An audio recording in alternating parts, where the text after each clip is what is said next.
മികവുറ്റ സെലക്ഷനുകൾ, അതും മറ്റെവിടെയും ലഭിക്കാത്ത വിലകളിൽ.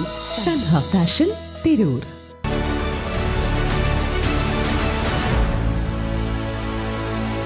നമസ്കാരം, വെട്ടൻ ന്യൂസ് ഓൺ ടൈമിലേക്ക് സ്വാഗതം.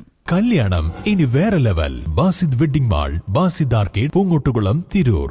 പെൻഷനും വിരമിക്കൽ ആനുകൂല്യങ്ങളും നൽകാൻ രൂപീകരിച്ച പെൻഷൻ മാസ്റ്റർ ട്രസ്റ്റിലേക്ക് അധികമായി വരുന്ന തുകയുടെ ബാധ്യത ഇനി പൂർണ്ണമായി KCBക്ക്. നിലവിലെ കണക്കനുസരിച്ച് 20,000 കോടിയിലധികം രൂപയാണ് KCB കണ്ടെത്തേണ്ടത്. Trendy and customise collection, best in budget. Theyyam പാട്ടിൽ പോലൊരു ഓപ്ഷൻ വേറെ ഇല്ല.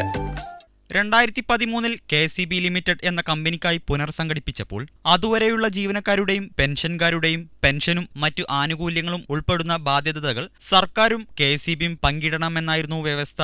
ഇതിനായി രൂപീകരിച്ച മാസ്റ്റർ ട്രസ്റ്റിലേക്ക് സർക്കാർ നൽകേണ്ടത് 3,751 കോടി രൂപയും പലിശയും ഉൾപ്പെടെ 5,861 കോടി രൂപയായിരുന്നു. 2013 മുതൽ 10 വർഷത്തേക്ക് ലഭിക്കേണ്ട വൈദ്യുതി ഡ്യൂട്ടി തുക KCBക്കു നൽകിയതിലൂടെ സർക്കാർ ഈ വിഹിതം കൊടുത്തു തീർത്തു. 2023 ഒക്ടോബർ 31 ഈ കാലാവധി അവസാനിച്ചു. സർക്കാർ നൽകിയ തുകയും KCB കടപത്രത്തിലൂടെ കണ്ടെത്തിയ 8,144 കോടി രൂപയും ഉൾപ്പെടെ 12,419 കോടി രൂപ മാസ്റ്റർ ട്രസ്റ്റിലേക്ക് നിക്ഷേപിച്ച് പലിശയുൾപ്പെടെയുള്ള വരുമാനങ്ങളിലൂടെ പെൻഷൻ ആനുകൂല്യങ്ങൾ നൽകണമെന്നായിരുന്നു വ്യവസ്ഥ. KCB ഇതുവരെ മാസ്റ്റർ ട്രസ്റ്റിൽ ഒരു നിക്ഷേപവും നടത്തിയിട്ടില്ല. വെട്ടൻ ന്യൂസ്, മലപ്പുറം.